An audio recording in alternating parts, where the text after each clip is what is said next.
Bienvenue à votre antenne Africa News USA. Mesdames, Messieurs, bienvenue à ce programme. Ce jour donc, nous allons faire un détour pour parler de quelque chose d'assez particulier, des inventions faites par les Afro-Noirs américains. Nous allons nous déporter donc du côté de Washington, D.C., la capitale des États-Unis d'Amérique, plus précisément en plein cœur donc du triangle fédéral américain, il faut le souligner de manière triviale, un espace où les avions n'ont pas eu à survoler depuis les attentats du 11 septembre 2001. Mais qu'est-ce qu'on va y regarder? C'est tout simplement le musée afro-américain, une très belle bâtisse, un très joli espace qui regorge donc et accueille les inventions faites par les Afro-Noirs américains. Sur place, celui qui va donc nous permettre de pouvoir découvrir ces différents éléments qui sont contenus dans ce joyau. Il s'agit tout simplement de Parfait Thierry Mbous qui est donc en ligne avec nous. Parfait Thierry Mbous, recevez donc nos salutations et monsieur, merci de nous faire découvrir les différentes inventions faites donc par les Afro-Noirs américains. Merci Florent, merci de me passer l'antenne. Eh bien, au cœur de la ville de Washington DC, la capitale des États-Unis d'Amérique, ou bien au centre du pouvoir exécutif, législatif et judiciaire de l'État fédéral américain, ou bien là où aucun avion ne survole l'espace aérien depuis les attentats du 11 septembre 2001, on retrouve ce joyau architectural qu'on appelle le musée afro-américain. Ce musée fait la fierté de tout le peuple américain en général. Il fait aussi la fierté de toute la communauté afro-américaine. Il a fallu du temps au gouvernement américain de choisir non seulement l'emplacement et la construction de ce musée. Eh bien, Martin Luther King Jr. disait, je cite, « Rien n'est plus dangereux au monde que l'ignorance sincère et la conscience stupide. Car lorsque vous quittez votre maison pour le travail, sachez que la moitié des choses et des appareils dont vous êtes servis ont été inventés par les Noirs. »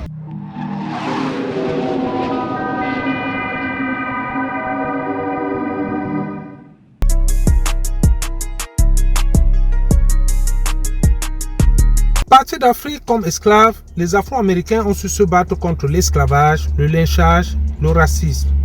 Et cela ne les a pas empêchés de faire de très grandes inventions.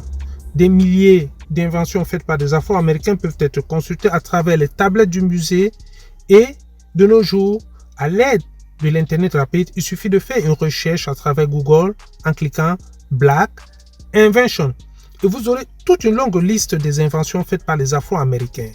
L'Amérique a toujours voulu protéger ses inventions car un peuple qui n'a pas d'histoire est un peuple perdu. Et les Afro-Américains continuent de faire de très grandes inventions comme le faisaient les grands savants égyptiens noirs. On n'oubliera jamais Imhotep qui reste et demeure le père de la science, de la physique et de l'architecture.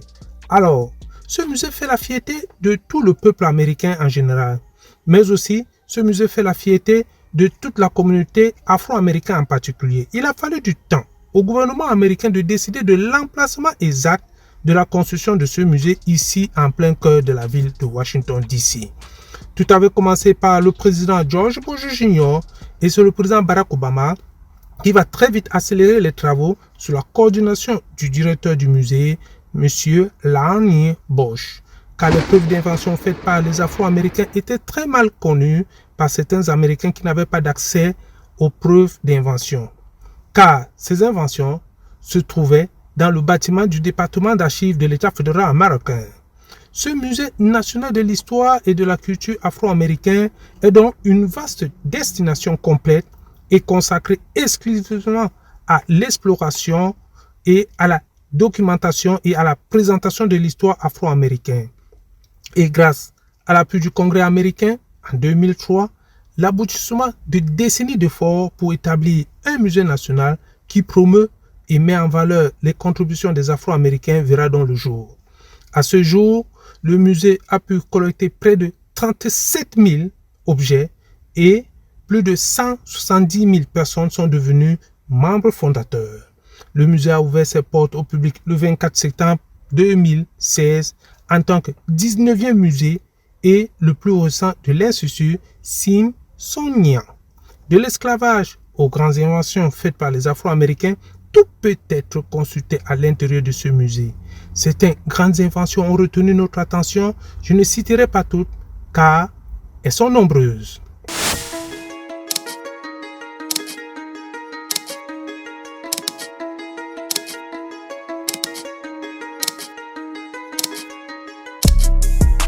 Les feux de signalisation ont été inventés le 20 novembre 1923 par l'Afro-Américain Garland Morgan. Il est l'auteur de plusieurs grandes inventions. Le premier arroseur à tête rotative qui pulvérise l'eau dans les deux directions a été inventé le 22 mars 1898 par Joseph Smith. Le camion frigorifique a été inventé par Frederick Jones en 1938. Le tout premier téléphone portable a été inventé par Harry Sampson en 1971. La machine à semer a été inventée par Henry Blair le 14 octobre 1834.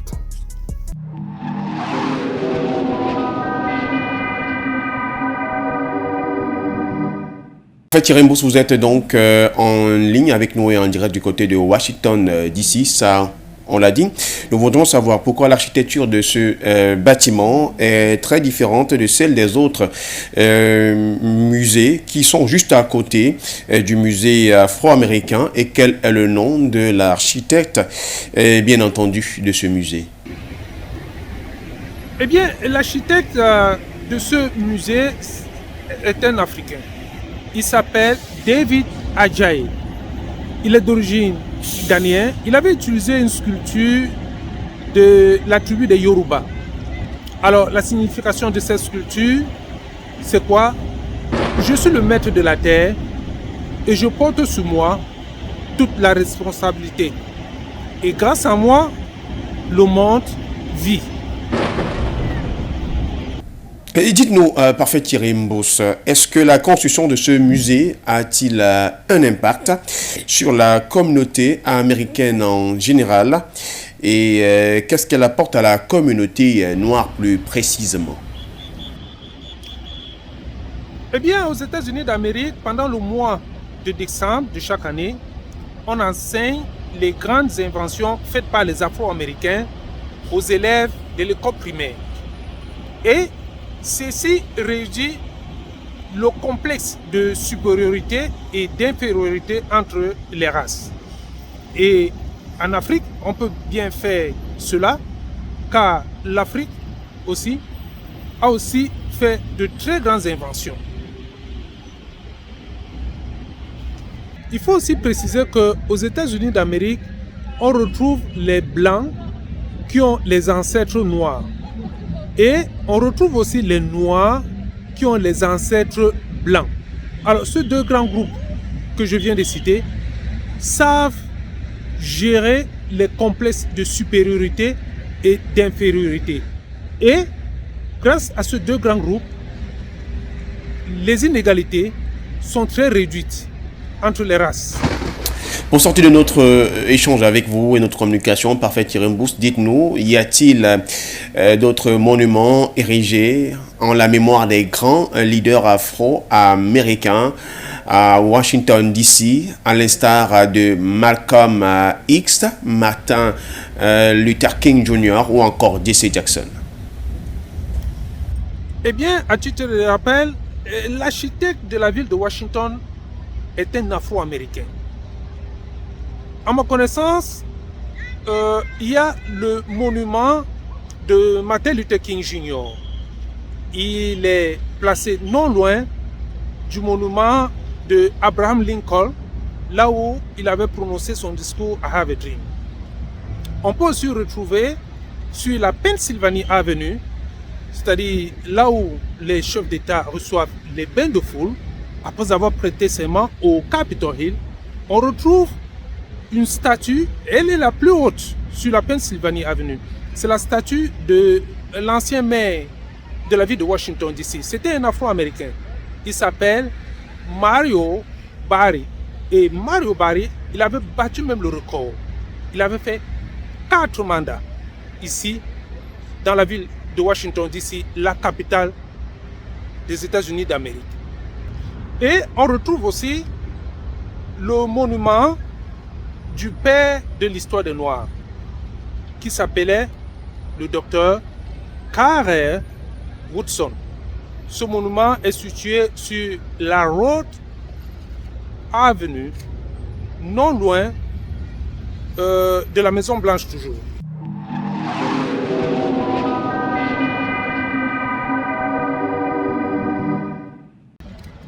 Eh bien, malgré les inégalités qui existent toujours aux États-Unis d'Amérique, le gouvernement américain fait beaucoup d'efforts pour réduire ces inégalités. Parfait Chirimbus, depuis Washington DC, pour Africa News, USA. Merci à vous, Parfait Thierry Mboussa. Ça a été seulement un plaisir de pouvoir vous suivre à travers ce brillant reportage que vous avez réalisé. Cela nous permet davantage donc d'en savoir plus sur le musée afro-américain noir du côté donc de Washington DC en plein cœur où vous y êtes. On a dit cet espace où les avions ne survolent plus depuis les attentats du 11 septembre 2011. Madame, monsieur, nous aussi, nous vous disons merci de votre fidélité accordée donc à votre chaîne Africa News USA. Nous allons nous retrouver prochainement pour un autre rendez-vous.